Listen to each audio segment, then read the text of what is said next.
Donc si tu veux apprendre quelque chose, si tu veux que ça tienne surtout sur le long terme, apprends activement.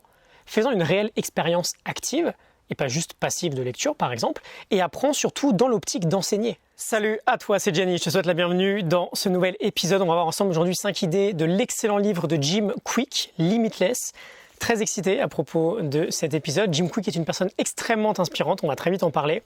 On s'inspire bien sûr de la Morning Note, la fiche PDF avec les 5 idées, fiche que tu peux télécharger gratuitement comme la 150aine d'autres fiches avec le lien en description. Donc on est parti, petit contexte avant d'attaquer la première idée, petit rappel en fait sur qui est Jim Kwik, sur son histoire qui est absolument passionnante. Aujourd'hui, Jim est l'un des coachs en apprentissage et en mémoire les plus célèbres du monde. Il travaille avec des stars du cinéma sur la mémorisation de leurs textes.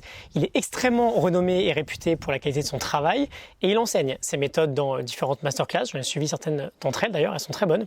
Mais ce qui fait aujourd'hui que Jim est si inspirant, c'est pas forcément cette partie-là. C'est surtout le fait que lorsqu'il était jeune, il a subi un accident cérébral. On l'a fait chuter d'une chaise à l'école, ça s'est à frapper le radiateur. Et après l'accident, il est devenu un garçon un peu différent, avec certaines limites cognitives. Ses professeurs l'appelaient le garçon avec le cerveau cassé. C'est assez dramatique. Et il s'est réfugié dans les bandes dessinées, dans des histoires de super-héros. Il était très fan de X-Men, il s'y retrouvait pas mal. C'était des mutants avec des pouvoirs très spéciaux, eux aussi souvent rejetés par les autres. Sauf que lui, Jim, enfant, n'avait pas de super-pouvoirs. Donc il est parti en quête de ses super-pouvoirs. L'appel du héros d'ailleurs est très présent dans son livre, beaucoup de très belles métaphores héroïques. La belle histoire aujourd'hui, c'est que cet enfant au cerveau cassé, qui se réfugiait dans les comics, fan de X-Men, aujourd'hui, il coach le CEO de 20th Century Fox ainsi que toute son équipe. Et il va passer, entre autres, de potentiel raté, potentiel cerveau cassé, au coach de toute l'équipe des acteurs de X-Men sur les tournages des films. Histoire assez épique, on reviendra sur cette métaphore héroïque dans l'idée numéro 3. On a posé de bonnes bases, je pense, sur la puissance peut-être du livre. On commence avec l'idée numéro 1, 3 limites qui brident notre potentiel. C'est le modèle Limitless de Jim Kwik qui se décompose en 3 parties, état d'esprit, motivation et méthode. Le but bien sûr du livre est de nous aider à débloquer le plein potentiel de notre cerveau et on a une première limite qui est celle de notre état d'esprit. Limite fixée par des croyances limitantes, par de faibles croyances dans ce qu'on pense de nous, dans ce qu'on pense de ce qui est possible pour nous, dans ce qu'on pense mériter. C'est le domaine du quoi. Qu'est-ce qui est vraiment possible pour nous dans notre vie? On ne peut pas surperformer nos propres limites, on veut du coup avoir les limites les moins limitantes possibles. Ensuite, on a la limite de la motivation. Le manque de sens, c'est le pourquoi. Pourquoi on veut le faire? Quand on manque de sens ou de motivation, c'est d'autant plus difficile de trouver la puissance, de trouver je dirais même l'énergie finalement pour passer à l'action sur une base régulière. Et enfin, on a la limite de la méthode, le comment on va s'y prendre pour atteindre nos objectifs. On agit peut-être aujourd'hui d'une manière plutôt inefficace. On veut revoir la méthode, notamment la méthode d'apprentissage, lorsqu'il s'agit par exemple d'apprendre de nouvelles choses. Donc 3 étapes. Commence par voir peut-être de ton côté celles sur lesquelles tu voudrais travailler en priorité et n'hésite pas à te procurer le livre si tu te sens inspiré. Donc le quoi, le pourquoi et le comment. Idée numéro 2, on va aller plus en détail sur les aspects plus concrets. L'apprentissage actif. Il nous dit, j'ouvre les guillemets, l'éducation traditionnelle nous laisse penser que l'apprentissage est une expérience passive. Vous restez sagement assis en classe sans parler avec votre voisin et vous consommez l'information. Mais l'apprentissage n'est pas un sport de spectateur. Je ferme les guillemets. Très inspirant, Jim nous propose sa propre méthode d'apprentissage en plusieurs étapes. On en parlera peut-être un peu plus en détail dans un prochain épisode. Mais l'une de ces étapes, c'est l'apprentissage actif. Avec une idée extrêmement évidente, qui est pourtant relativement loin de ce qu'on applique au quotidien, c'est que le cerveau retient d'autant plus la donnée lorsqu'il est actif, lorsqu'on est dans la création, plutôt que dans la réaction. On veut prendre le temps, par exemple, de prendre certaines notes, de reformuler ce qu'on pense avoir appris aussi. Et il nous partage d'ailleurs dans une autre étape cette idée que j'approuve totalement, toujours apprendre en ayant l'intention d'enseigner la donnée apprise à quelqu'un d'autre. Et ça, c'est vraiment clé dans l'apprentissage, on va s'arrêter un peu dessus. On me demande souvent comment je fais pour retenir ce que j'apprends au travers des plus de 300 lectures que j'ai réalisées sur ces 4 dernières années. C'est pas très compliqué finalement, j'ai un réel processus d'apprentissage actif. Je lis pas un livre et je passe au suivant. J'étudie le livre. C'est un vrai chantier, il y a des notes de partout, il y a des lignes entourées de partout. Et surtout, je l'étudie en ayant en tête de vous l'enseigner ensuite. Et je reviens très souvent sur la donnée. Je crée les morning notes, les fiches de lecture, donc il y a un premier travail de reformulation. Ensuite, je fais ces épisodes-là, audio, vidéo. J'envoie des mails ensuite chaque matin sur ces idées apprises. Je les utilise dans les formations en ligne que je crée, etc., etc. Donc si tu veux apprendre quelque chose, si tu veux que ça tienne surtout sur le long terme, apprends activement. Fais-en une réelle expérience active, et pas juste passive de lecture par exemple, et apprends surtout dans l'optique d'enseigner. Ça te pousse à reformuler et à faire tenir la donnée d'autant plus longtemps. Idée numéro 3, on va revenir sur notre super-héros, les 5 D néfastes du digital. Jim nous dit qu'on est tous les super-héros de notre vie. C'est aussi une thématique qu'on aborde beaucoup ensemble. Être un héros, c'est être un protecteur. On peut tous devenir des héros et développer de la force pour les autres. Et bien sûr, chaque super-héros a son ennemi juré. Batman a son Joker, l'ennemi de Superman, c'est Lex Luthor. Et donc, dans notre monde moderne, il nous dit que nous aussi, on a cet ennemi juré, cet ennemi ultime, qui nous empêche d'exploiter notre pleine concentration et de cultiver un mental héroïque. Cet ennemi, bien sûr, c'est le digital.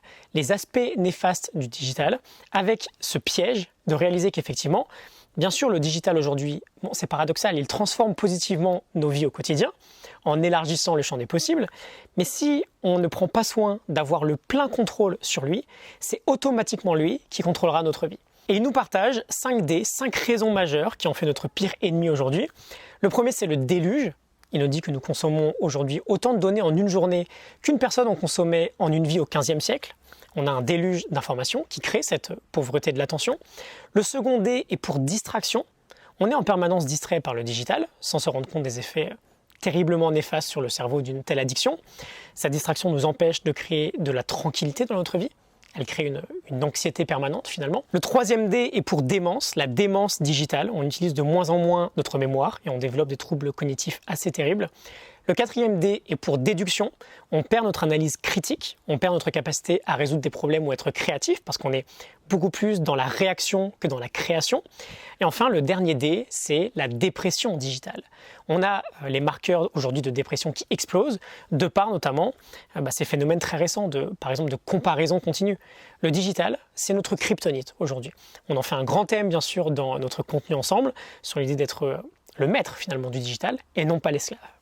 Idée numéro 4, quelle est ta forme d'intelligence ? Jim insiste beaucoup sur la question « Comment es-tu intelligent ?» plutôt que simplement « Es-tu intelligent ?» Il nous explique que nous avons tous différentes façons d'exprimer notre intelligence. Aujourd'hui, l'école, par exemple, a cette faculté à ne mesurer qu'un seul niveau d'intelligence, par le quotient intellectuel, le QI, qui ne représente qu'une forme d'intelligence logique, finalement. Et on veut réaliser dans notre société qu'on peut avoir une faiblesse sur l'intelligence logique, sur le QI, mais avoir bien plus de force dans notre type d'intelligence. On n'est pas abruti ou stupide dès lors qu'on a un QI moins élevé que la moyenne. Il nous parle par exemple du modèle de Howard Gardner qui explique que l'intelligence peut être aussi spatiale, kinesthésique, musicale, linguistique, logique ou mathématique, interpersonnelle, intrapersonnelle ou naturelle. Par exemple, l'intelligence naturelle, celle qui fait référence dans la faculté à appréhender plus facilement que les autres la complexité du monde de la nature. L'intelligence kinesthésique fait référence à la faculté d'utiliser son corps comme moyen d'expression ou de résolution de problèmes, une forme peut-être d'intelligence sportive finalement. Pense-y, pense-y quelques instants à quel point on pourrait changer le monde en ne pensant plus à est-ce que toi tu es intelligent ou pas, question très néfaste finalement, mais plutôt à toi quelle est ta forme principale d'intelligence. Et surtout sur de la connaissance personnelle, de connaître cette forme-là et de s'en servir au quotidien. L'intelligence scolaire, c'est pas du tout la seule intelligence. Et il ajoute également qu'on veut savoir du coup quel est son mode d'apprentissage le plus efficace. Est-ce qu'on fait plus facilement appel à la mémoire visuelle et donc à l'utilisation de la vue, à la mémoire auditive et donc l'utilisation de l'ouïe, ou à la mémoire kinesthésique et donc l'utilisation de tous les autres sens. C'est important de le savoir. Il y a un test dans le livre d'ailleurs, c'est une donnée qui nous permet d'optimiser bien sûr notre temps d'apprentissage. Et enfin, idée numéro 5, 4 habitudes pour mieux apprendre. On va finir là-dessus, 4 habitudes pour optimiser sa capacité d'apprentissage. La première, c'est le rappel personnel. On expérimente beaucoup aujourd'hui ce que les scientifiques appellent l'illusion de fluidité. On relit nos notes et on se dit « ouais, c'est bon, ça je le sais ». On pense le savoir parce qu'on vient de le relire, mais on ne sait peut-être pas vraiment en fait. Le rappel personnel, c'est simplement l'idée, à n'importe quel moment par exemple, de fermer son livre et de se faire un auto-quiz. Qu'est-ce que je pense avoir appris ? Et si rien ne revient, c'est qu'on a un peu plus de travail à fournir. La seconde habitude, c'est la pratique de la répétition espacée pour vaincre la courbe de l'oubli. Une idée assez, je pense, courante aujourd'hui, on en parle pas mal. On veut revenir à intervalles réguliers sur ce que l'on apprend. Il y a pas mal d'applications qui utilisent ce système-là aujourd'hui pour apprendre une langue, par exemple. Troisième habitude, surveiller notre attitude. On sous-estime trop, par exemple, l'importance de la posture lorsqu'on apprend, comment on se tient à une forte influence sur notre état d'esprit et donc sur notre capacité d'accueil vis-à-vis de nouvelles choses. Et enfin, la dernière, j'ai vraiment adoré, le fait de mieux utiliser nos sens.